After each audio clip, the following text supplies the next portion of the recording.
el centro de atención en esta materia es venezolana, agrónoma. Ella está terminando sus estudios de doctorado en Argentina, en Buenos Aires. No sé cuál es la universidad, pero ya nos lo dirá ella también.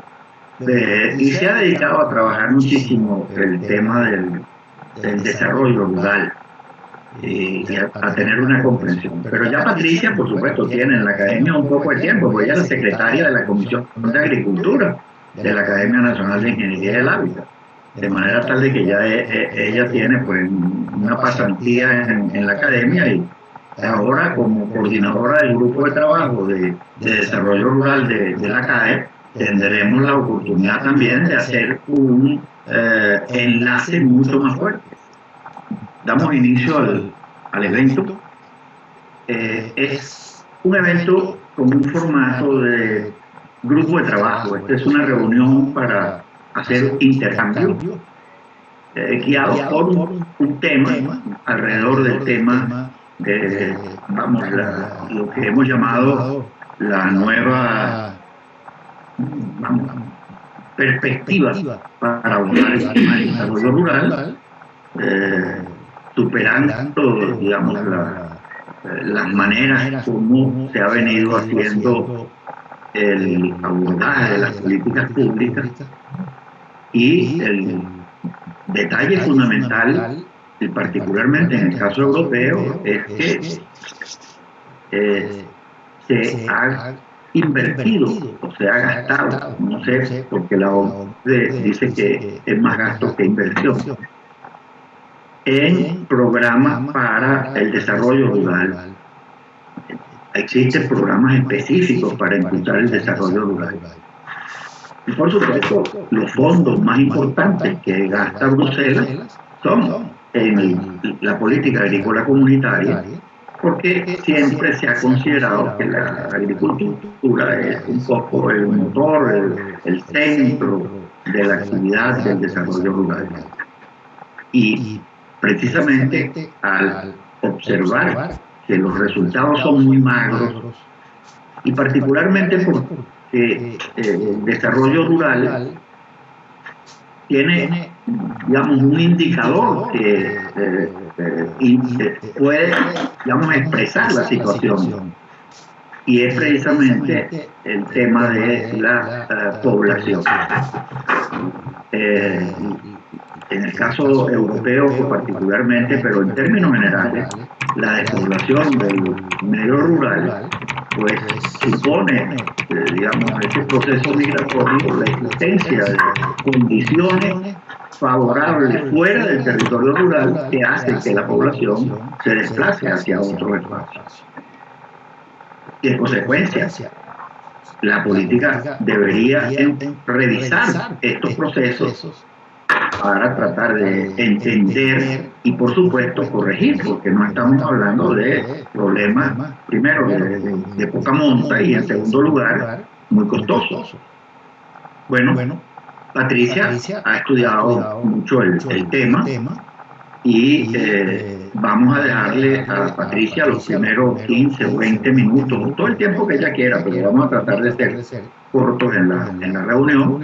Entonces le damos a Patricia para que introduzca el tema y, por favor, primero usen lo que ya tiene Héctor ahí, la manita levantada, para quienes quieran intervenir, para hacer un orden de hacer la secuencia, y también tienen el chat para que, por favor, hagan apuntes que van a ser recogidos para la documentación de este evento.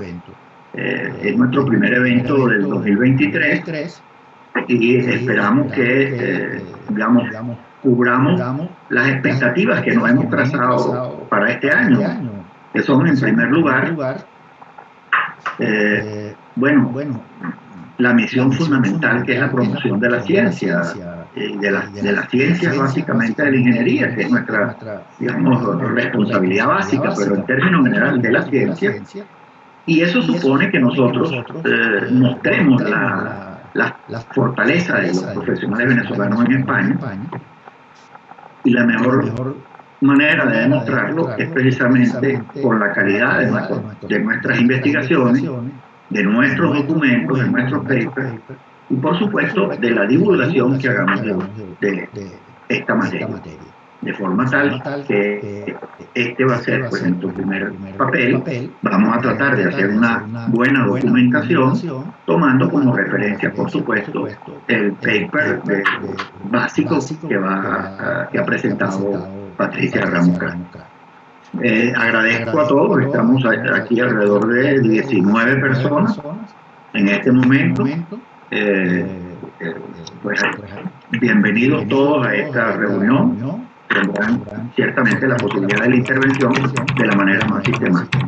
Al presidente de la Comisión Académica pues le doy mi saludo fraterno y agradecerlo que esté aquí con nosotros en esta noche, precisamente cumpliendo desde Granada esa honorable labor que le toca. Patricia, tienes la palabra.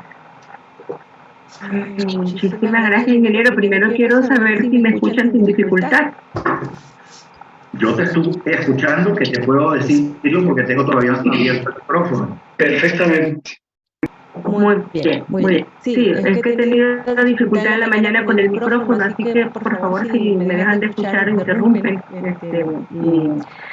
Bueno, la idea es hacer un conversatorio, no hay una presentación formal, PowerPoint, porque son básicamente 3 ideas las que quiero transmitirle y las que quiero motivarlos a que se sintonicen. Bueno, un poco en previo de lo que preguntaba el ingeniero Carmelo, yo soy ingeniero agrícola, no agrónomo, egresada de los PIE. Luego hice una maestría en ingeniería sanitaria, también soy magíster en diseño urbano en la UNIMED y en estos momentos estoy haciendo el doctorado de estudios en desarrollo del CENDE, que es en la Universidad Central. Sin embargo, estoy en Argentina y toda la parte de la tesis, ya estoy en el desarrollo de la tesis es precisamente estos ámbitos rurales, lo vamos a ver más adelante. Si yo estoy haciendo aquí en Buenos Aires, pues aquí hay mucha mayor información, hay muchas mayores condiciones para hacer todo el trabajo de investigación que se está haciendo, aunque su conformación o su aplicación sea en primer momento sobre territorio venezolano. Bueno, y entrando ya en materia, por favor también me pueden interrumpir, no es una clase magistral, o pues también lo podemos dejar al final y discutir. Pero lo que va un poco al recorrido de la parte de desarrollo rural, de territorios rurales, es que si hacemos una retrospectiva de la ruralidad, entonces se dibujan 3 grandes escenarios. El término de ruralidad y el concepto del cual estamos más familiarizados data aproximadamente desde el siglo XIX, con los primeros arreglos de reformas agronómicas, reformas de repartición de tierras, que coincide en algunas partes con la revolución industrial, simplemente para lograr una mayor producción y colocar en las fábricas que van naciendo. Y cuando hablamos de repartición de tierras es algo así como una especie de justicia social, porque ya algunas ciudades del momento estaban quedando pequeñas y se repartían tierras para poder bajar la presión social. Entonces, este es, digamos, los términos modernos en que se viene dando esa ruralidad a la cual tenemos noción hoy día. Y dentro de esa ruralidad, en este momento aquí, podemos diferenciar 3 grandes bloques. Un gran bloque, que es el antiguo paradigma, que es este que les acabo de mencionar, es propio y duró hasta el siglo XX, propio desde sus inicios al principio del siglo XVIII. Luego viene un paradigma que empieza a surgir, que pudiéramos decir finisecular del siglo XX, de los años 70, que se llamó nueva ruralidad, y en estos momentos se transforma en un paradigma emergente del siglo XXI. Del primer antiguo paradigma, o el del primer paradigma, es donde vienen y es donde nosotros encontramos las narrativas más arraigadas y viene a estas problemáticas que comentaba el ingeniero Carlos sobre la despoblación de de los espacios en los territorios. Ya, un momentito que voy a cerrar aquí un momento una cosa, porque hay una reunión en otro, para que no cuelen los ruidos. Entonces, ¿cuál era el concepto que se daba en este primer antiguo paradigma? ¿No? Básicamente que todo lo rural era lo opuesto al urbano. Rural era todo aquello no urbano, ¿no? Donde tenemos áreas menores densas que el resto del área de referencia, ¿no? Y siempre está en dicotomía, en oposición a lo que pudiera estar ocurriendo en lugares de gran densidad o en ciudades. Y son, estos son asociados directamente o se le otorga solamente una importancia como productores agrícolas, ¿no? Productores de materia prima y en algunos casos algunas extracciones. Pero el mayor peso se lo llevan todas las organizaciones agropecuarias y el gobierno, ya sea un gobierno nacional o un gobierno, lo que sea el jefe de gobernanza, es lo que se entiende como los actores y los agentes de este territorio. Luego del objetivo, cuando empiezan a verse, porque estamos hablando ya, si bien empieza en el siglo XVIII, ya nos acercamos al siglo XX, cuando se empiezan a ver las actuaciones que se hacen desde la gobernanza, es básicamente como una especie de compensación, de igualación, porque definitivamente estas condiciones donde se necesitaba una dicotomía rural-urbana, donde solamente importa la producción agrícola, hay una cantidad de mecanismos económicos, mecanismos sociales que no estarían dando presencia en estos lugares, y esto empieza a poner en rezago la mayor parte de esos suelos de producción no urbana. Entonces, las intervenciones empiezan a verse simplemente como subsidios y como una forma de reponer a estas poblaciones prácticamente decadentes, ¿no? Y desde el punto de vista sociocultural, la imagen y la relación que hay respecto a la parte rural son relaciones muy primarias, como son dadas normalmente cara a cara, no institucionalizadas, solamente por los arreglos en general informal. Se asocia a una sociedad envejecida porque lógicamente no hay respuesta para las generaciones más jóvenes, que son las que emigran, y entonces empieza a alimentarse un círculo vicioso donde la incidencia pública en general lleva un gran peso toda la parte urbana, donde la incidencia pública realmente aboga por los espacios urbanos y en esta misma dicotomía excluye los espacios rurales. Entonces, estas condiciones son las que por décadas alimentó sucesivamente pues estas condiciones y es la que da inicio y razón a estos grandes despoblamientos de áreas rurales. No solamente en España, en el resto de Europa, en Latinoamérica. En España el variante que tiene es que se hizo una alerta y se identificó como problema tempranamente. Por eso tendemos a asociar que como que España es el país quizás con mayor despoblamiento, pero no es así. Es porque la misma evolución de las cosas nos llevó a que en España se viera como un problema público de una forma mucho más temprana. Este tipo de visiones, hablábamos entonces de una visión intermedia, que es la visión que se llamó la nueva ruralidad, en donde entonces empezamos a ver y se empieza a asociar, especialmente cuando empieza a emerger la importancia de los entornos ambientales, empezamos a ver áreas rurales de nuevo. Y se empieza a entender o a reconocer que hay otros sectores que también hacen vida allí y que pueden tener una incidencia importante en el tejido, de hecho lo tienen, ¿no? O reconocen el peso del tejido en el tejido social del resto de actividades que se dan, bien sea como actividades en la cadena de valor de la agricultura, de la ganadería o otro tipo de actividades, pero que se dan en estas áreas menos densas, ¿no?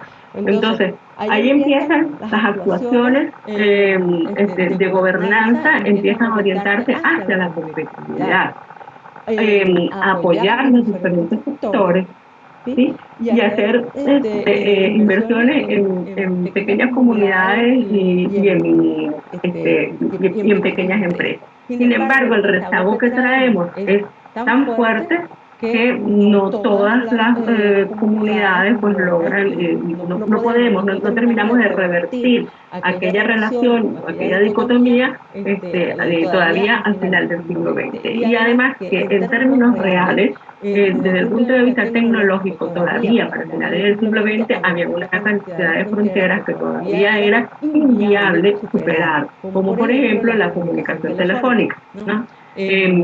Nos dista muy poco de 1999 aquí, pero sin embargo el salto tecnológico en algunas partes ha sido lo suficientemente grande como para que lo veamos bastante lejos y podamos entender esos cambios.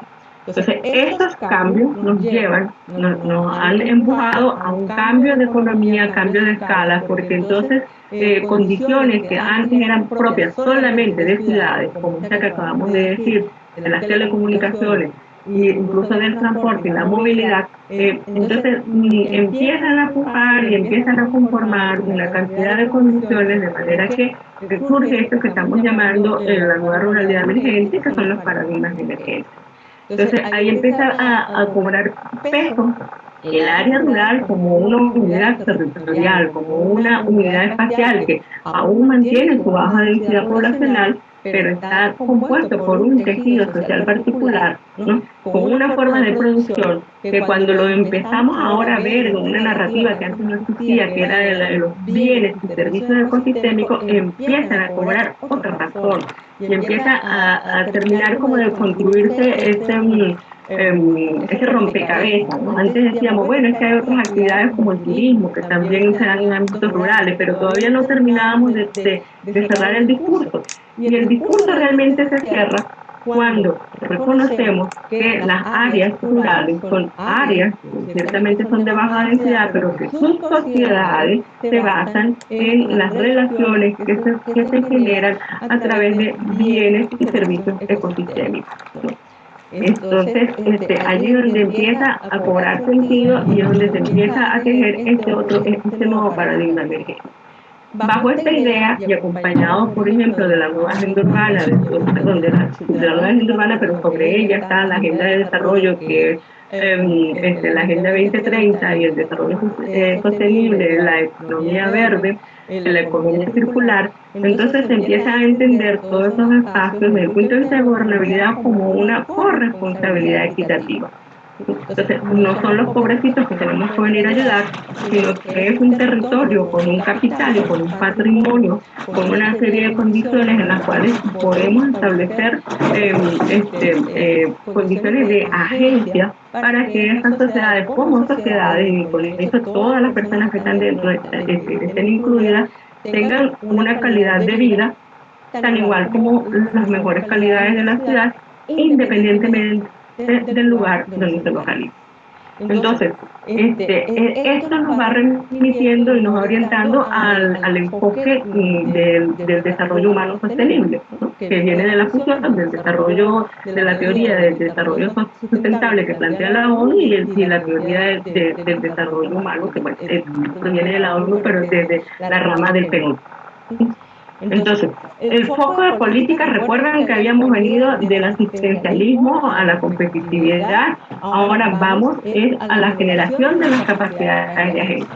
Lo que se visualiza ahora para que estos territorios rurales se engranen con una calidad de vida digna es precisamente generar la capacidad de agencia, ¿no? Tanto individual como societal. Entonces, las inversiones están dadas hoy día, están miradas para hacer externalidades positivas, más que invertir en las personas propias. En otras, también bajo, por ejemplo, la teoría del desarrollo humano sostenible, en lo que se llama inversiones en procapacidad, ¿no? Hacer inversiones en procapacidad para generar las capacidades y luego las capacidades.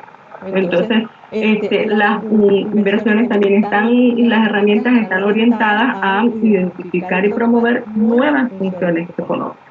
Y así llegamos entonces a esas dos otras corrientes que habíamos dicho. Una es los referentes para llevar a cabo esto que acabamos de decir, y otra cuál es la frontera del conocimiento en la cual nos estamos enfrentando y estamos construyendo para que esto que sonó tan bonito realmente pueda realizarse y llevarse a cabo. En términos de los referentes, yo diría, en toda la investigación que ya lleva algunos años, creo que el mejor referente o quien mejor ha documentado todo este tipo de cosas es la OCDE, ¿no? La base de datos de ellos, como bien se centra en Europa, también se alimenta del resto de los países del mundo. Su influencia es tal que, bueno, que toda la línea de acción estratégica de la Unión Europea tiene una base fundamental en los postulados de la OCDE. Y aquí en Latinoamérica tenemos la CEPAL, que también sigue muy de cerca y en realidad ya están acompasados y sincronizados en el día de hoy. Tanto es así que la OCDE ha hecho, por ejemplo, una política rural, la 3.0, o sea, ella, la primera la hizo en 1996, la ha evolucionado hasta el 2019, que es el momento de la publicación de esta política 3.0, y a raíz de ahí ha hecho una cantidad de estudios, de análisis, no solamente socioeconómicos, o sea, socioeconómicos, de inclusión, de mercado y de funcionamiento de las áreas y de los diferentes centros poblados que lo llaman áreas funcionales. ¿Sí?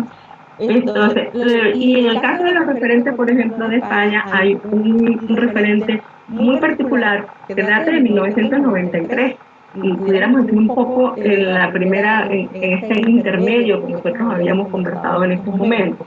Pero sin embargo, es tan vigente que el Ministerio de Agricultura, de Pesca y Alimentación lo tiene dentro de, digamos, como de sus libros referentes en su página web, lo pueden encontrar allí, que es una publicación que se llama Del éxodo rural y el éxodo urbano.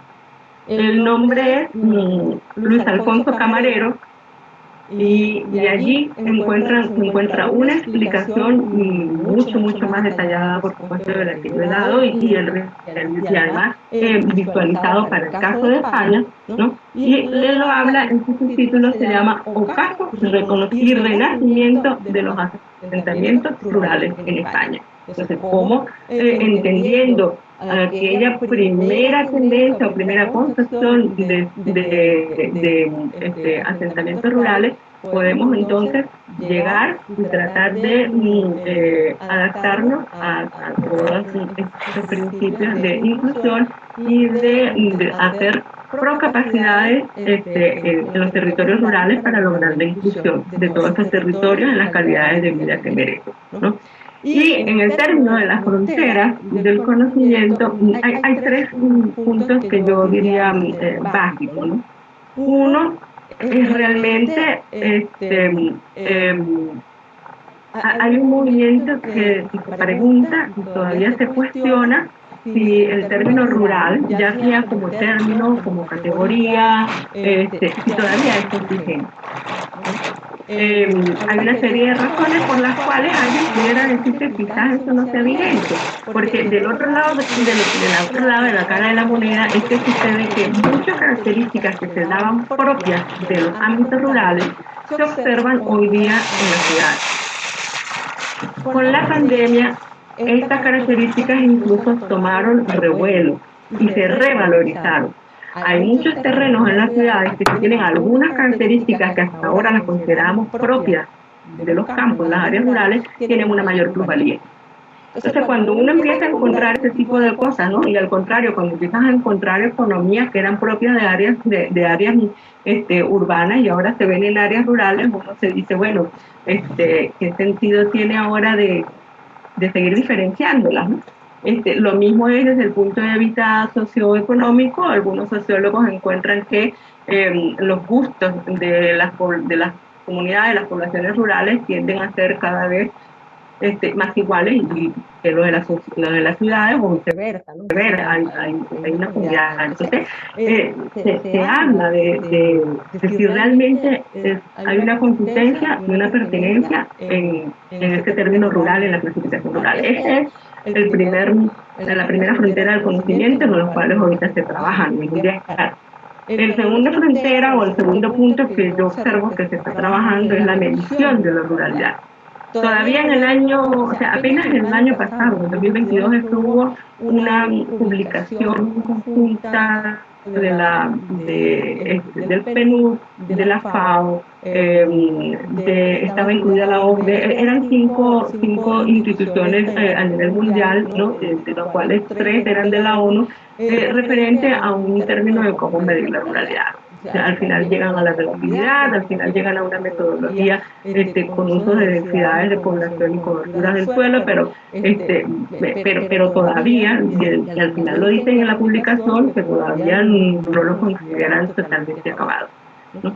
Y el tercer punto es, entonces, visto lo que yo les acabo de comentar sobre si es realmente lo rural es pertinente hoy día o no, entonces, y encontrado lo que anteriormente les comenté de los bienes y servicios ambientales, la tercera frontera del conocimiento que se explora en estos momentos es realmente lograr entender y lograr vincular de una manera mucho más concreta los territorios rurales con economías de baja densidad, donde estas economías de baja densidad sean unas cadenas de valor provenientes de los bienes y servicios ecosistémicos. Puede sonar muy sencillo o puede sonar muy etéreo, pero realmente sobre eso es poco lo que existe, incluso a nivel europeo. Quizás España ha hecho algunas relaciones, haciendo algunas relaciones sobre los tipos de empleo y el tipo de cobertura, pero eso nos permitiría, si logramos tirar esta frontera del conocimiento un poco más allá y construir este conocimiento, pues serviría para hacer unas clasificaciones mucho más sensatas para el día de hoy o más satisfactorias que la densidad poblacional, que la cantidad de personas o que es lo que habitualmente se está llevando, o incluso el área funcional, porque el área funcional empieza en tensión con las áreas urbanas, lo que yo les decía, bueno, hasta donde lo rural es rural urbano o lo urbano es rural.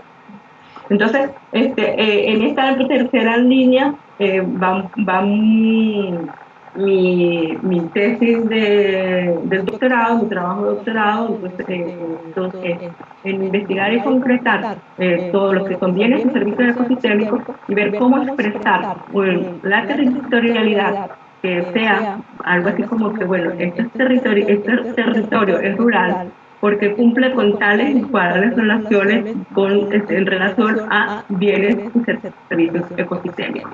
Entonces, un poco eso fue el paneo general y bueno, estamos abiertos a todo y es un poco lo que hay al día de hoy de lo que yo poseo. Adelante. Vale, muchísimas gracias, Patricia. Pues seguiremos en esto. Pues para redondear el tema, le hemos pedido a Sonia Sansone, quien es arquitecta y está en este momento también haciendo su doctorado, que ha abordado el tema. Y nos gustaría que Sonia tome la palabra ahora y desarrolle un poco su planteamiento y la base de su tesis y las conclusiones que tiene sobre este tema. Hola Carmelo, buenas tardes a todo el mundo, gracias por la palabra. Sí, bueno, más o menos mi tesis está sobre estas consideraciones y lo primero es esto, de ver de cuando nosotros decimos rural hoy en día, ¿a qué nos referimos realmente? Y en mi tesis, bueno, llega un punto que digo, bueno, aquí abandono el término rural y empiezo a utilizar el término áreas internas. ¿Por qué? Porque el rural se refería a lo que es la agricultura, o sea, era casi que sinónimo, cuando nosotros decimos rural es un sinónimo de lo que es agricultura. Sin embargo, hoy en día la agricultura existe en estos lugares, pero no es la que da, digamos, es la dadora de empleo, digamos así, o sea, existe como otra actividad económica más. Entonces, ya no tiene sentido, porque antes el campo, o sea, estos pueblos estaban muy relacionados con lo que era la agricultura. Y la parte social también, porque eran como desarrollos de familia y todo eso, estaba todo imbricado en la agricultura.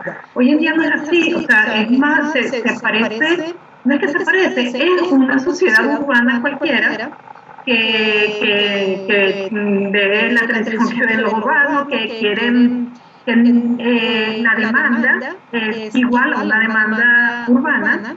Y que te digo, la agricultura ya se convirtió en una actividad más, y de hecho los pueblos que están como desarrollándose hoy en día es porque se han vuelto polifuncionales, o sea, ya no dependen solo de la agricultura, porque eso ya está visto que no es un factor de desarrollo, digamos así, ¿no? Entonces, claro, ya ese término, evidentemente yo lo abandono en mi tesis, lo dejo claro y empiezo a hablar de áreas internas, ¿no? O áreas quizás en desventajas también, porque las desventajas, claro, estas sí existen, que están distantes a una ciudad, que no tienen los servicios, o sea, que los servicios no es que no los tienen, la mayoría, cuando uno se pone a estudiar los casos, la mayoría tiene los servicios, pero no en el lugar mismo, sino que ahí está ese componente de la red, que es importantísimo en estos lugares, y entonces ellos, bueno, el hospital lo tendrán a ciertos kilómetros y la escuela la tienen a otros tantos kilómetros, pero entonces ellos tienen un transporte que van y vienen, o sea, los pueblos que han sobrevivido, digamos así, ellos han podido solventar esta falta de servicios, y cuando uno les pregunta qué necesita, dicen, no, nosotros tenemos todo bien. O sea, la mayoría de los casos, increíblemente, uno piensa que le van a hacer una lista y no es así, ¿no? Ellos asumen una manera de vivir, ¿no? En red. Y bueno, y eso les ha permitido, pues, ser resilientes ante condiciones que hay condiciones adversas del clima y de otras tantas cosas, bueno, que ya hemos dicho, ¿no? Entonces, esta es una de las cosas, bueno, sobre las economías de valor y los servicios ecosistémicos, que bueno, estamos totalmente de acuerdo de lo que hablamos. Hay que reconocer, o sea, hay muchas políticas que están, pero que todavía increíblemente, si uno se lee la paz, el desarrollo rural, todo eso está enfocado, cuando uno empieza a leer todas esas políticas, hablan de la agricultura. Increíblemente, después de casi 60 años que se están reformando, buscando una solución, y realmente se sigue lo mismo, pues, y cuando uno ve, por ejemplo, para la innovación, que es lo que yo estoy tocando, hay un porcentaje mínimo del presupuesto. Para los jóvenes que quieren emprender, hay un porcentaje mínimo de ese presupuesto. Y se sigue ese presupuesto, que es bastante considerable, tomándolo como referente del presupuesto de la Unión Europea, sigue enfocado en darle dinero, pues, a los agricultores. Claro, es importante, porque de hecho esto del COVID, pues, seguimos comiendo porque hay una agricultura, pero eso no garantiza el desarrollo rural. O sea, garantiza la agricultura, importantísimo, tenemos que comer, pero no es el desarrollo rural. Yo creo que ahí hay que revisar todavía ciertas cosas. Bueno, me paro aquí para no extenderme mucho. Gracias.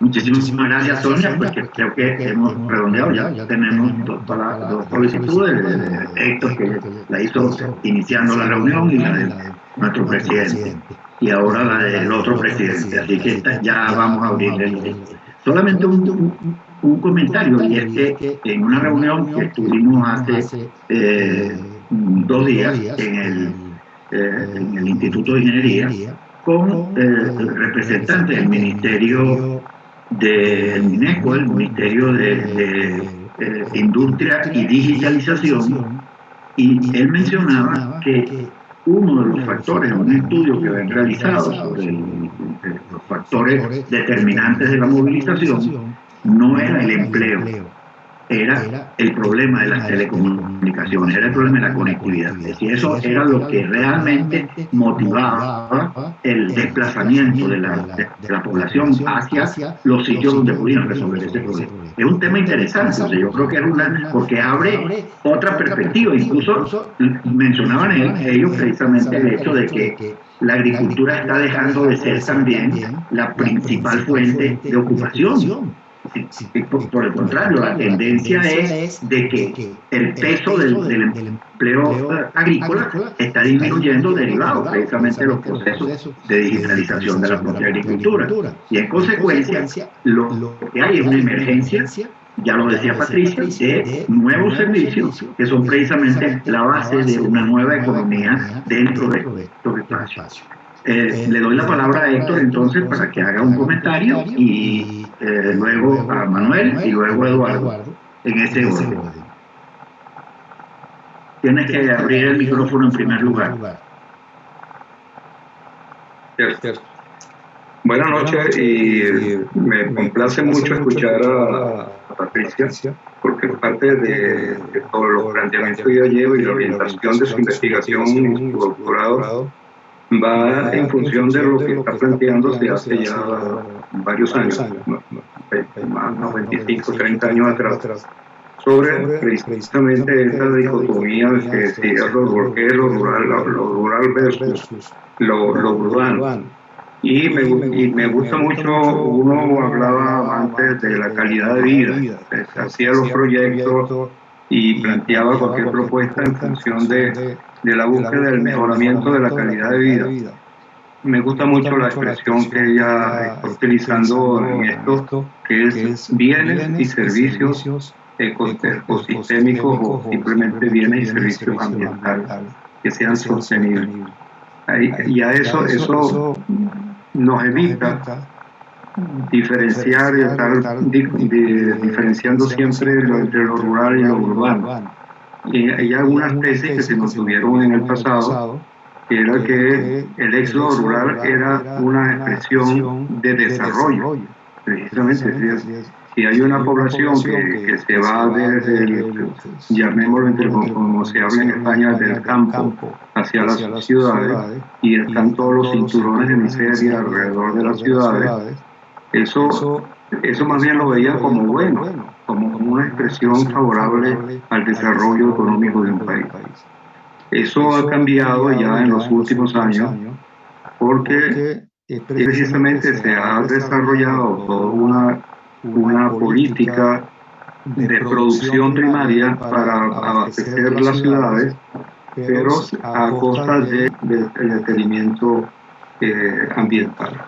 Y la pobreza de las tierras, la pérdida de agua, la sequía, el cambio climático, todo eso va detrás de unas pelotas que van corriendo, creciendo, son bolas de nieve, una luz que va allí, que es el que está creando una nueva situación. Tenemos que entender que estamos en una nueva situación y la hemos llamado también de emergencia, etcétera, pero es que ya se exige un nuevo diseño y me gusta mucho esto. Por eso me siento muy satisfecho de escuchar esto, porque la agricultura no va a desaparecer, la agricultura es cultura. La agricultura, precisamente su misma palabra lo dice, lo que ha cambiado es la cultura de producir alimentos, es la manera de producir alimentos, es la tecnología de producir alimentos. Todo eso no se puede perder, o sea, eso nunca se va a acabar, siempre habrá que producir alimentos. Y lo que ha ido cambiando son los enfoques y los paradigmas precisamente para orientar la inversión, etc. Y eso generará empleo, a lo mejor el empleo tradicional de recolectores de frutas, etcétera, en una determinada comunidad, va cambiando en la medida que van generándose también otros empleos diferentes. Y entonces esa situación es un mejoramiento de la calidad de la tecnología que se está utilizando. Pero eso no quiere decir que la agricultura va a desaparecer y que no se va a producir más alimentos. Eso no es verdad. Siempre se va a producir más alimentos, pero de una manera distinta. Por aquí lo corto porque estoy 100% de acuerdo con con Patricia en su planteamiento. Gracias. Muchas gracias, Héctor. Sin más, pues directamente a Manuel. Bueno, gracias, Carmelo. Quería referirme a tres cosas. Uno, el papel del trabajo como motor que hace llevar más gente del campo a la ciudad. Creo que es el principal motor. En segundo lugar, el que debemos pensar en un desarrollo local, más que preocuparnos si es rural o es urbano. Y en tercer lugar, conceptualizando, complementando una palabra que dijiste, Carmelo, sobre la función de la academia de contribuir al desarrollo de la ciencia, la tecnología, el intercambio. Algo más que eso. El papel de la ingeniería es contribuir al desarrollo de donde esté en su país. Tan es así que el objetivo central de la academia establecido en su ley es contribuir al desarrollo. Por ello, lo que nos debe preocupar más es cómo contribuir al desarrollo local, al desarrollo territorial, al desarrollo de una zona, independientemente si eso es rural o es urbano. Y si es según uno será rural, según otro será urbano, según los criterios, eso no importa. Importa es en la zona qué capacidades tiene, qué posibilidades tiene y qué es lo que se puede hacer para contribuir al desarrollo local. Entonces, el centro es desarrollo local o desarrollo territorial o desarrollo zonal, más que ruralidad o urbanidad. Lo primero que decía, sí creo, desde hace tiempo, a lo mejor estoy equivocado, que la atracción fundamental es el trabajo. Simplemente es muy conocido que una persona con una guitarra parada en una esquina y poniendo un potecito hace la vida en la ciudad. En el campo eso no es posible. Entonces, con ese ejemplo que estoy dando es que existe multitud de posibilidades en una ciudad porque existe mucho más gente en el campo. Entonces, creo que el trabajo es la madre del cordero, es lo que sí debemos ver cómo modificamos el trabajo para querer hacer de que menos gente salga del campo a la ciudad. El otro punto que era, ya me he referido, pero el otro punto es el de desarrollo local. Bueno, estas las tres cosas que quería decir. Gracias. Muchísimas gracias, Manuel. Eduardo, ahora tiene la palabra. Bueno, muy buenas tardes y qué gusto conversar con todos ustedes y seguir la línea de trabajo que hemos tenido varios años con Patricia.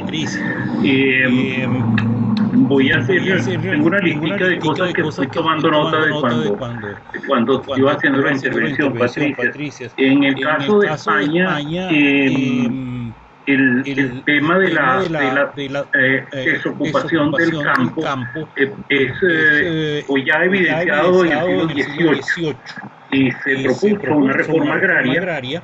Y esa reforma agraria, que es muy importante para nosotros, se basaba en traer a católicos. España es católica y entonces eran escoceses, alemanes y católicos los que se propusieron para llenar el campo español. Eso fracasó, igual que fracasó aquí, que seguimos el mismo modelo, lo conoces muy bien, pero es un especialista en las colonias, y eso hizo que, a pesar de toda la diferencia en toda la guerra de independencia, el primer decreto general Páez fue decir, mire, dejen eso así y vamos a traer canarios, que es los que sirven como agricultores. Y se trajeron canarios y las comunidades canarias empezaron a formar la agricultura en Venezuela. Claro, evidentemente recuerden que Páez era canario o de ascendencia canaria. Entonces, con eso, ese fue el primer paso, incluso estableció las nuevas relaciones entre España y Venezuela, ese decreto del general Páez. Eso es interesante como marco histórico. Y los cultores de ese marco histórico y de la referencia son Jovellanos, que produjo un informe para el rey, que se llama Informe de la Reforma Agraria, y Feijóo, que era más teórico del proceso de transformación de la agricultura. Feijóo fue a través de el padre Navarrete y de otros profesores de la Universidad Central de Venezuela, tuvieron mucha influencia en proponer el desarrollo de un cambio en la agricultura, incluso antes de que concluyera el periodo provincial hispano.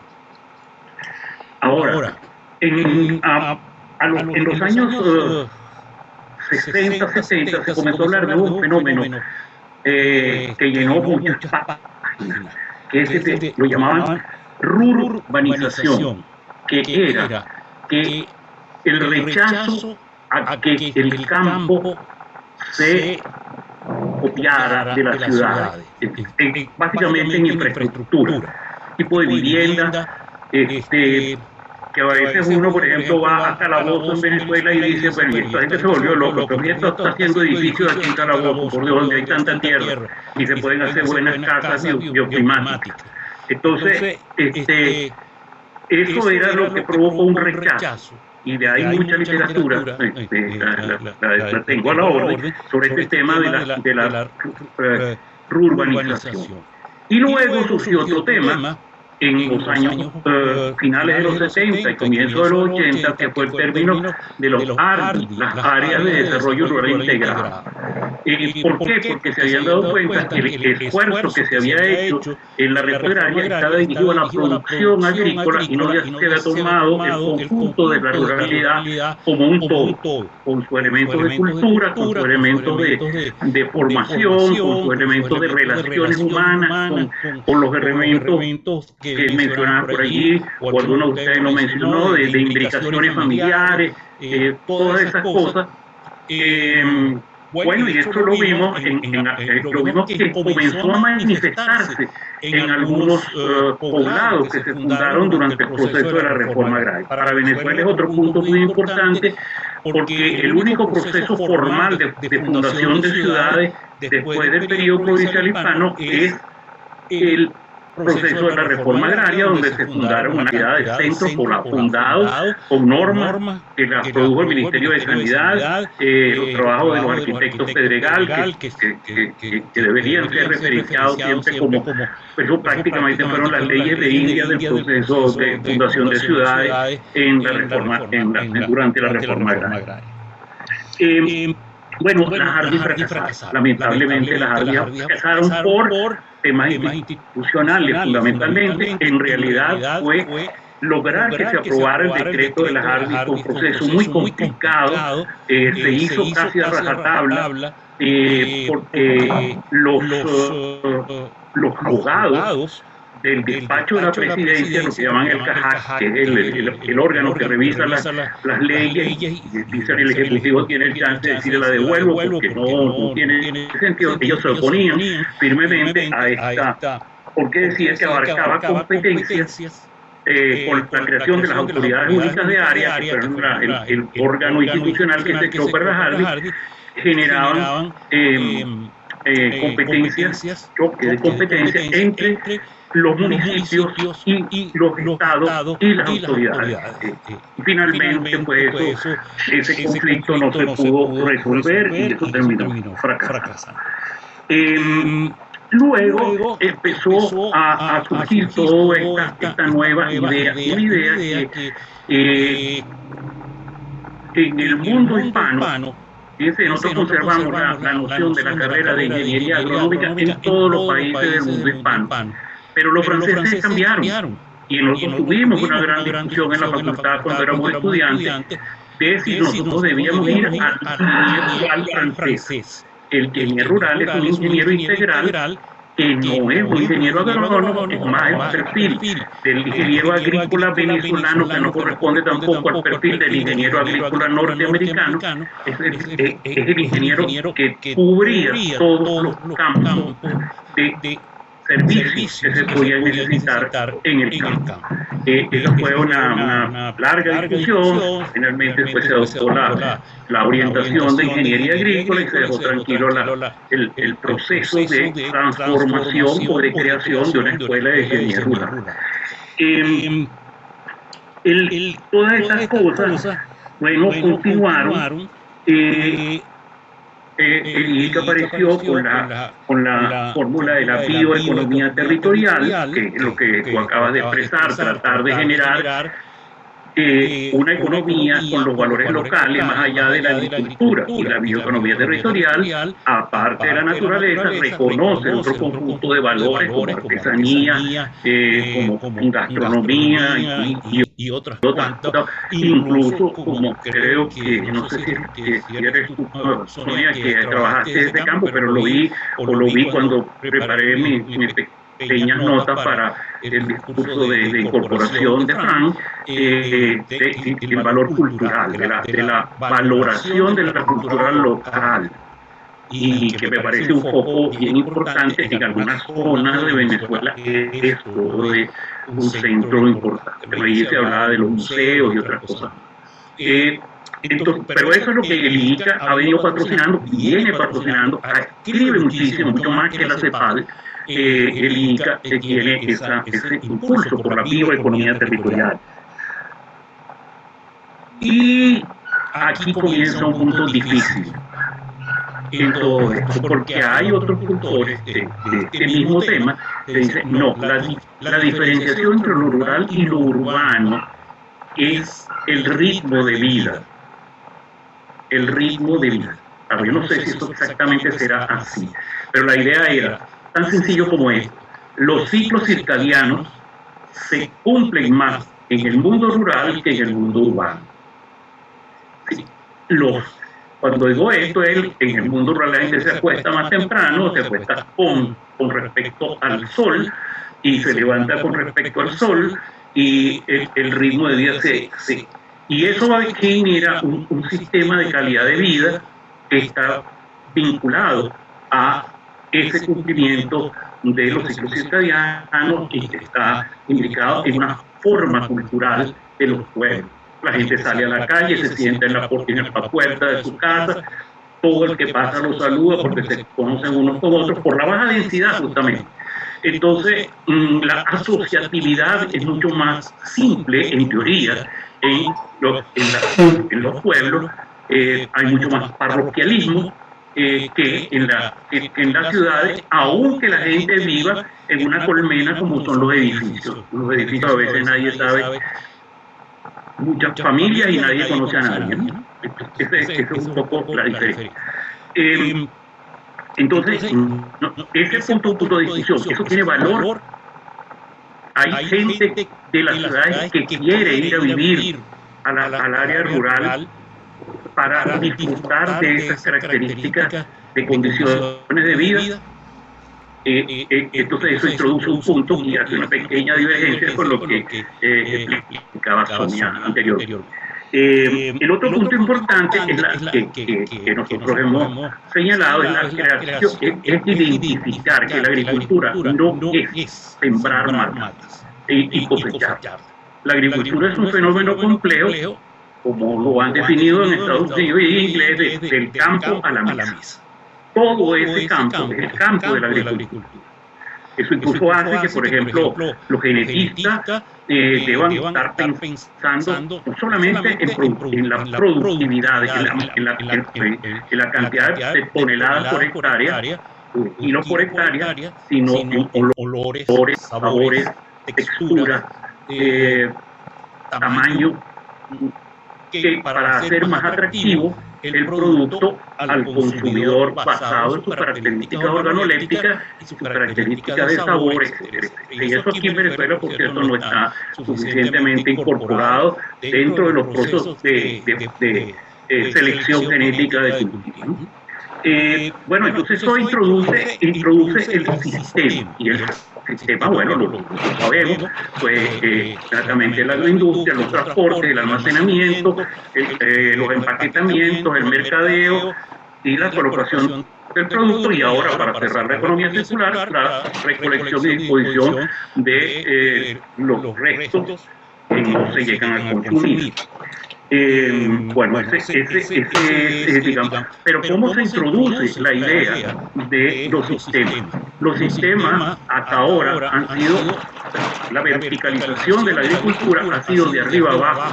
Hay muchos ejemplos en Venezuela de verticalización de arriba abajo y muy poco de abajo arriba. Y hay muy poco de abajo arriba porque los mecanismos capitalistas no han llegado al campo. No se crean compañías anónimas, no se venden acciones, no hay adquisición de bonos, no hay capital que provenga del mercado de capitales, no se crean cajas agrarias, porque además es insuficiente la asociatividad. Sin embargo, han comenzado y hay algunos índices, indicadores de que eso puede ser posible, la verticalización, porque eso ampliaría la gama de servicios. Ya que necesidad de bancos, tendría necesidad de expertos en trazabilidad, tendrían que tener ventas de seguro, porque alguien tiene que cubrir el capital de riesgo que voy a poner en el sector agrícola, etcétera. Hay muchas actividades vinculadas, incluso se puede hacer almacenamiento en el campo, que puede trabajar con las compañías de refrigeración. Y eso hace también que que haya una mayor compensación en la injusticia de que los agricultores son los proveedores de alimentos de la ciudad, pero no disfrutan del valor agregado de la cadena de producción, porque eso es parte de la apropiación, de la extracción de beneficios que hace la ciudad a los agricultores, al campo en general. Bueno, esos son los temas en discusión sobre estos aspectos, y eso implica el proceso, la adaptación de nuevas relaciones económicas. Y bueno, con esto lo dejo. Estoy seguro que la parte económica Alejandro ahí lo va a poder hacer mucho mejor que yo, pero creo que teníamos que tocar estos aspectos que causan una revolución en el planteamiento del desarrollo de las relaciones campo-ciudad. Muy bien. Gracias, Eduardo. Antes de darle la palabra a Alejandro, siento que digamos, hay un tema fundamental que tiene que ver precisamente con el servicio ecosistémico, que es el tema del costo del agua. Es decir, el costo para el usuario del agua en las ciudades, en términos generales, está determinado fundamentalmente por los gastos de la infraestructura de movilización del agua hasta su casa y luego también las cuestiones administrativas. Pero no se toma en consideración el origen del agua, es decir, el costo de producir el agua. Y ese es precisamente uno de los elementos, digamos, en mucha discusión en este momento en el sector hidrológico, el sector del agua, que es precisamente porque no se remuneran los servicios de producir el agua, de cuidar el agua, de garantizar que el agua pueda fluir, es decir, que llegue a la ciudad. Eso yo creo que es un tema interesante, pero como es un tema realmente interesante desde la perspectiva económica, le vamos a dar la palabra a Alejandro Gutiérrez para que participe desde su perspectiva tan amplia que tiene del sector agroalimentario. Adelante, Alejandro. Abre el micro. Muy bien, gracias. Bueno, ¿me oyen? Sí, estamos tratando de verte también. Bueno, ok, estoy aquí con mi celular, estoy ahorita fuera de Mérida, visitando a mis hijos por aquí en Miami, pero bueno, no, muy contento de estar aquí en esta reunión y agradecerles por me hicieron llegar la invitación. Bueno, Patricia ha sido mi compañera en un seminario que tengo en el CENDE de Estudios del Desarrollo y bueno, pues está desarrollando una tesis muy interesante, ¿no? Pero esta reunión es muy, yo diría que muy estimulante porque plantea a partir de las intervenciones de Patricia y de Sonia, bueno, primero que hay una reflexión teórica sobre el tema, que no se ha agotado, que está ahí moviéndose, que han habido muchos cambios en este proceso de modernización y globalización que no se detiene. Y bueno, y pareciera que lo rural en Venezuela no... primero por un contenido teórico y luego por todas las cosas que están pasando, no se estuviera estudiando con rigurosidad, pero bueno, si hay gente que lo está haciendo. Nosotros, bueno, yo estoy aquí, yo en este momento desarrollo actividades, por supuesto, soy profesor jubilado de la ULA, de su Centro de Investigaciones Agroalimentarias. Estoy también dirigiendo el Consejo de Desarrollo Científico Humanístico de la ULA, pero estoy trabajando con la red agroalimentaria. En el caso de la ULA, pues allí hay algunas tesis. En la ULA tenemos, primero, un posgrado en desarrollo agrario, ¿no? Que fue concebido por los viejos agraristas de Venezuela, entre ellos el doctor Ramón Vicente Casanova y sus amigos de España, y se creó el Instituto Iberoamericano de Derecho Agrario. Bueno, ese posgrado de desarrollo agrario, que inicialmente era para abogados, muy orientado hacia el derecho agrario, pues se fue ampliando, ¿no? Y fue evolucionando en su diseño curricular y se aproximó mucho al tema del desarrollo rural. Pero luego en la ULA se creó la especialidad en desarrollo rural integral en la Facultad de Arquitectura. Usted me puede preguntar, pero bueno, ¿qué hace una especialidad de desarrollo rural integral en la Facultad de Arquitectura? Bueno, la razón fue que de los programas de ajuste de los 90, y algunos reales por allí, orientados hacia el tema de la vivienda rural. Y la Facultad de Arquitectura nuestra tenía mucha fuerza en el área de la vivienda rural. Y se creó un centro de investigaciones sobre la vivienda. Y allí se desarrollaron unos prototipos de vivienda basados en materiales de la región, de los páramos, y unos modelos de casas. Hubo profesor nuestro, arquitecto de apellido Borges, ¿no? Esos modelos de casa se llevaron a la realidad, y en el páramo hay muchas casas de adobe cuyo diseño viene de allí, pero lo cierto es que allí se creó la especialidad de desarrollo rural integral, y yo formé parte. Ahora se está reactivando nuevamente, formé parte de los profesores con un curso de socioeconomía rural, de manera tal que de ser un economista agrícola me fui cada vez interesando más en los temas del desarrollo. Luego hice mi doctorado en el CEN, y ahora dirijo unos seminarios sobre desarrollo, teoría, estrategia y política. Pero tenemos en dos doctorados, uno en el CENDES, el otro en el doctorado de Ciencias Humanas de la ULA. Y tengo el contacto con mis compañeros de la Escuela de Geografía de la ULA, donde hay gente pues apasionada del tema, el geógrafo José Rojas López, Luis Elena Molina, que trabaja con nosotros en el Centro de Investigaciones Agroalimentarias, etc. Sí, que estamos por allí, estamos dispersos, pero estamos dispersos en la reflexión, pero no estamos lejos del tema. En el caso de la red agroalimentaria, se está haciendo desde hace más de 2 años un monitoreo, nosotros llamamos socioalimentario, que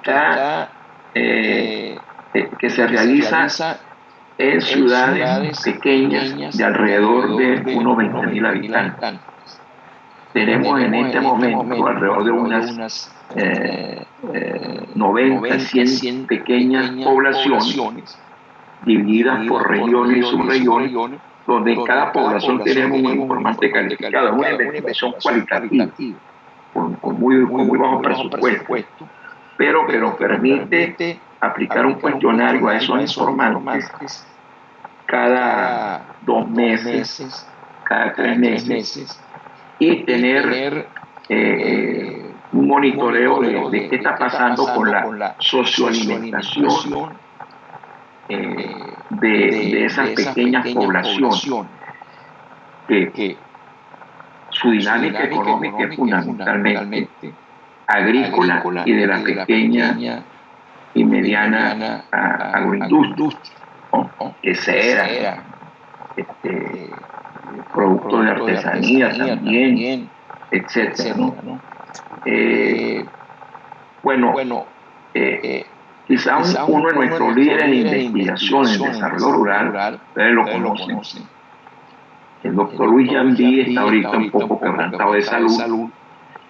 Quizás fue uno de los pioneros en la reflexión teórica sobre el desarrollo rural, y yo recuerdo en congresos internacionales que Luis Yambí era considerado el sociólogo rural más importante de América Latina.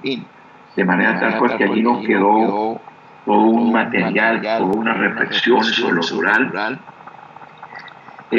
Y en ese contexto es que yo le doy mucha importancia a esta reunión, a este conversatorio.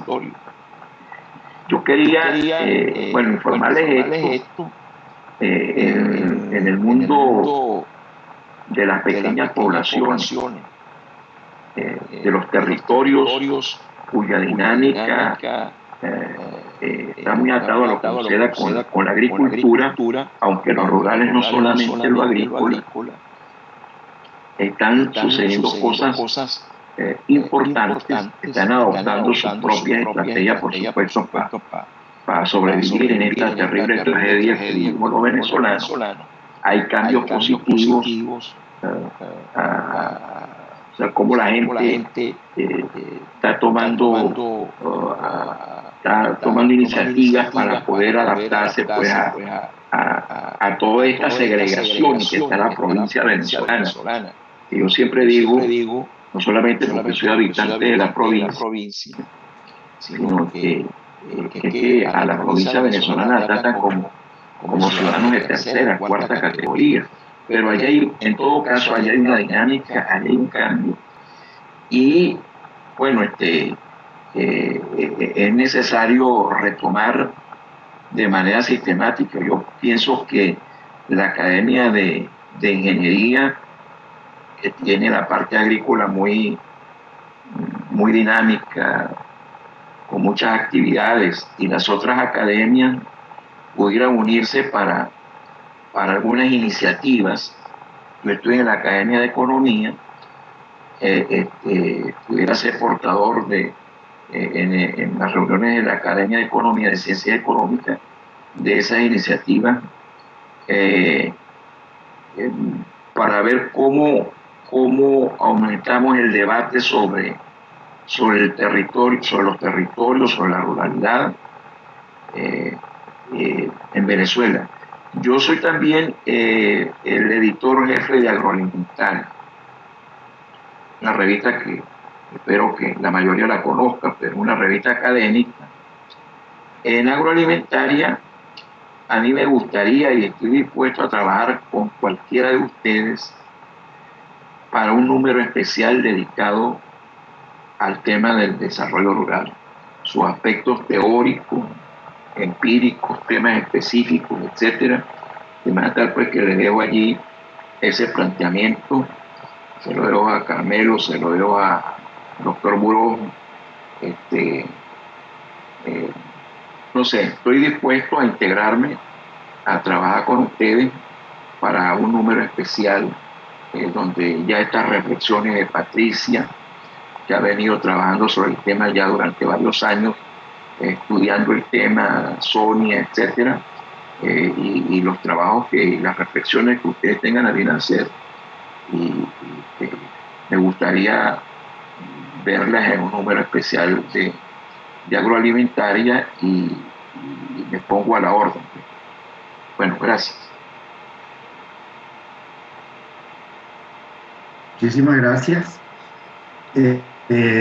Hago un comentario a partir de la intervención de Alejandro, y es que hace, no sé, 4 o 5 años atrás, estuvimos trabajando coordinadamente varios posgrados, y estaba en ese entonces Sari, quien actualmente está en la presidencia de la Academia de Economía. Sari estaba compartiendo lo que era un seguimiento a la OFI, el trabajo que desde la Universidad de Oxford se viene haciendo desde hace bastante tiempo, desde el propio, digamos, desarrollo del planteamiento sobre los índices de desarrollo humano y la dimensión multidimensional. Y precisamente de eso estábamos tratando en ese momento, que era cómo resolver el tema de el bienestar o la calidad de la vida o el desarrollo humano desde, digamos, un marco estadístico razonable para hacer precisamente estas valoraciones. Y yo creo que valdría la pena hacer un poco esta revisión. Digamos, no solamente el impacto que se ha tenido en la revisión del índice de desarrollo humano, en el cual, digamos, se superó esa visión economicista de hace 30, 40 años atrás, a una visión que comprende precisamente las propuestas que hizo digamos, la Universidad de Oxford y el equipo que allí estaba y sigue estando en digamos, dinámica permanente. Así que yo creo que vale la pena recoger esta idea de Alejandro para que pudiéramos, digamos, hacer el mayor esfuerzo. Le pediría, porque ya sabemos que tenemos el material tanto de Patricia como de Sonia, que si ustedes que han intervenido o no intervinieron, pero tienen algo que decir, nos hagan llegar un pequeño papel para integrarlo en el documento final de esta reunión. Para ya cerrar, voy a darle en primer lugar la palabra a Sonia para unos comentarios finales y finalmente a Patricia para que cierre esta jornada de hoy. Sonia, tienes la palabra. Gracias, Carmelo. Bueno, ya creo que se dijo bastante. ¿Qué podemos decir? Bueno, que el desarrollo rural, como lo dijo el doctor Burós, no está agotado, sino que ahora yo creo que es cuando adquiere una importancia bastante grande, porque también si nosotros pensamos que que para el año 50 se está esperando que el 70% de la población vaya a vivir en las ciudades y ya tenemos los problemas sociales que tenemos, yo creo que es el momento de pensar de que el territorio tenemos que enfocarlo de otra manera y que tenemos que buscar ese equilibrio territorial, valga la redundancia, y de empezar a ver, porque aquí estamos enfocados siempre en las ciudades, y de empezar a ver ese desarrollo, pero es que, y volvemos a lo de cuando nos dicen ese desarrollo rural, la gente a veces se asusta, pues ese rural, ¿no? Tenemos que empezar a cambiar, como dice Patricia, esos paradigmas. No es algo rural, sí, tiene ciertas desventajas, que es donde tenemos que trabajar lo que estamos, donde tenemos que arrimar estos esfuerzos, ¿no? De darle a las personas pues de satisfacer la demanda que necesita todo ciudadano para que decida ir a vivir a estos lugares en mejores condiciones muchas veces que en las ciudades, porque hablamos de las ciudades como si uno llega a la ciudad y las condiciones son perfectas y no es así siempre. Entonces podemos, es un momento que yo creo que estas áreas internas tienen esa oportunidad de voltear la mirada, de desarrollarlas, de entender que no es agricultura, de entenderlas que necesitan servicios, que necesitan el internet, que necesitan un banco, que necesitan las cosas y que ciertamente, bueno, Patricia también creo que lo podrá decir, de los estudios que tenemos, que hay encuestas que dicen que las personas están dispuestas a regresar a estos lugares siempre y cuando tengan un colegio, tengan un hospital y tengan sus necesidades cubiertas. No me extiendo más y saludos a todos. Muchas gracias. Bueno, le íbamos a dar a Patricia la palabra para cerrar, pero está Laila, que quiere también hacer una intervención, y Eduardo para también hacer un complemento. Pero yo sí creo que hay que, digamos, integrar a estas perspectivas esa visión que se hizo en Oxford de la mano de Amartya Sen y de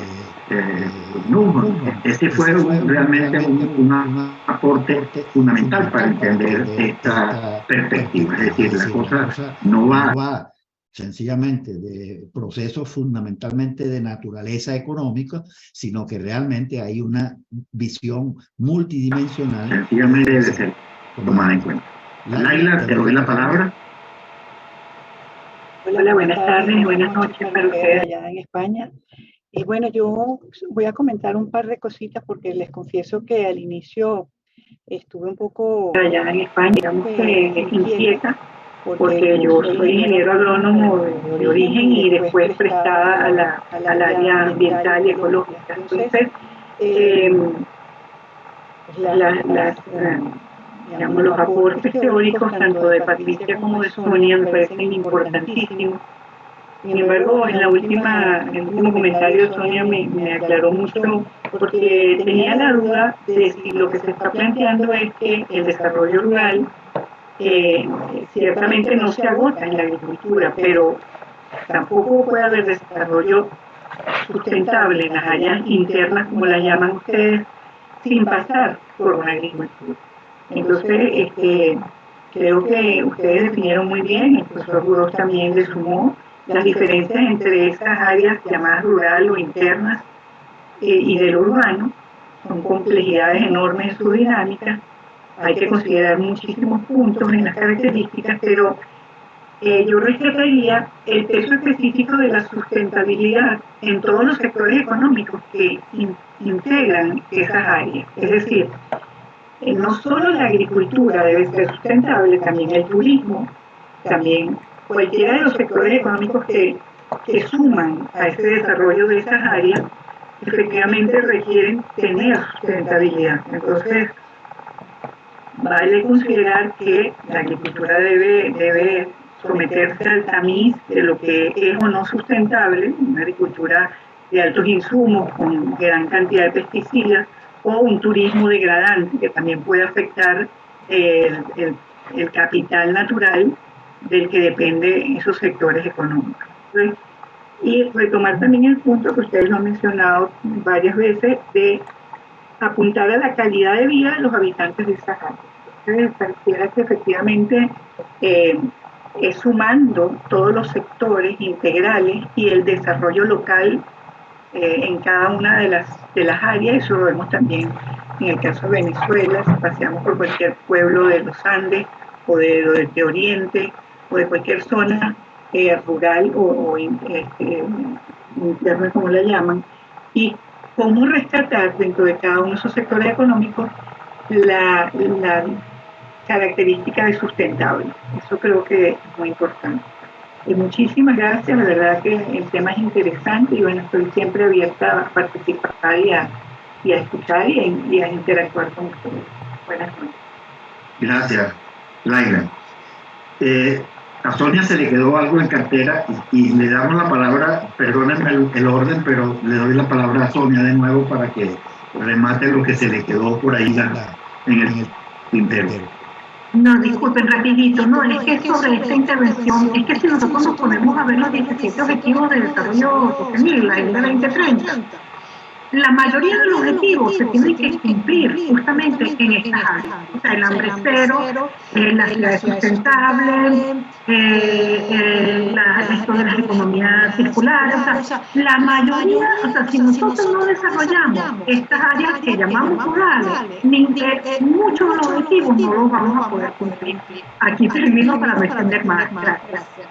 Gracias. Y te dejaste lo de la pobreza, porque realmente por ahí empiezan los ODS. Le doy la palabra a Eduardo, ya ahora sí, en el proceso de cierre. Eduardo.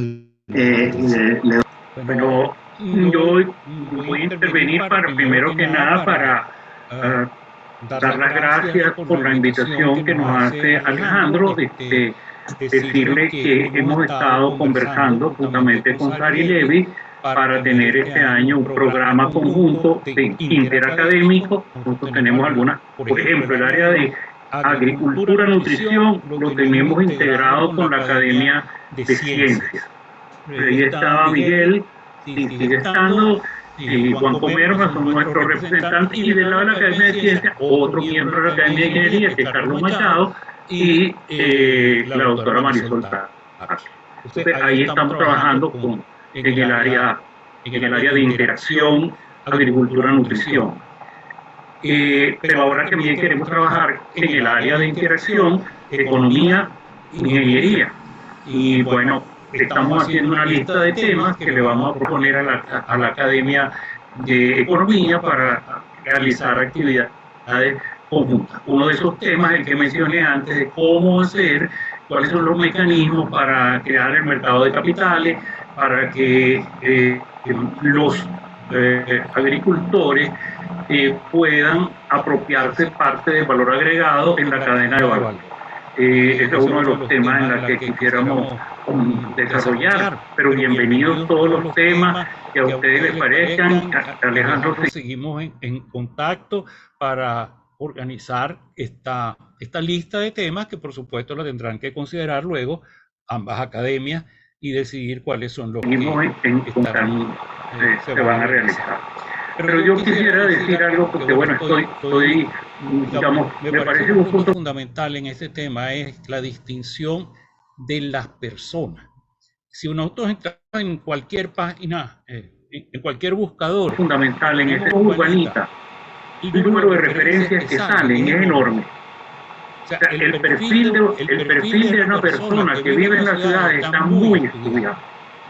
Pero si uno pone ruralita o poblador, perfil antropológico de una persona que vive en el mundo rural, prácticamente no existe literatura. Entonces creo que por supuesto, que no es un campo de ninguna de las profesiones que estamos conversando aquí, sino de antropólogos, sociólogos, psicólogos, que puedan entender y dar ese perfil. Y eso es clave para que, conociendo cómo es el perfil, podamos entonces reconocer a urbanitas que quieren ser ruralistas. Porque les he oído decir mucho, para que la gente no se salga del campo, no, ni es para que los que fueron rurales vuelvan al campo, es que para los que desean tener un modo de calidad de vida que corresponda a ese modelo del hombre que quiere vivir más cerca de la naturaleza, que quiere acompasar, que quiere vivir en espacios más grandes, que quiere integrarse a sociedades más pequeñas, que quiere disfrutar de comunidades, acuda al campo. Esa es, digamos, la idea, sobre todo en Europa con los millennials. ¿Cuántos millennials podemos captar que vayan y se sientan bien iniciando su vida, no con la presión enorme que es vivir en una ciudad, sino con un inicio más cómodo de su ingreso a la vida productiva? Igual lo tenemos en nuestras ciudades. Hay otra cosa importante que destacamos, es que cuando Patricia habla de Venezuela, nosotros, Patricia, desde hace tiempo ha presentado trabajo, y ya por lo menos en la academia estamos de acuerdo en abandonar la idea de que la ruralidad comienza a los 2.500, después que supera los 2.500 habitantes, que es la manera como lo define el INE.